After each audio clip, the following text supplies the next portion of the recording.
നമ്മൾ ഫസ്റ്റ് ചേർത്ത് കൊടുത്ത ആ സെയിം അളവ് തന്നെയാണ് ഇതിലും ചേർക്കുന്നത്. 2 ടീസ്പൂൺ കോഫി പൗഡറും 3 ടേബിൾ സ്പൂൺ ഷുഗറും.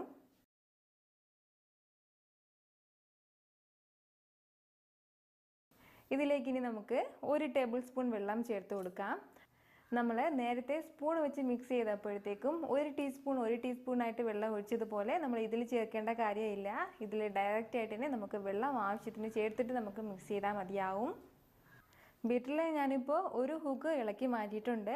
ഒന്ന് മാത്രമേ ഇട്ട് കൊടുത്തിട്ടുള്ളൂ. അപ്പോൾ ശരി, നമുക്കിത് ബീറ്റ് ചെയ്തെടുക്കാം.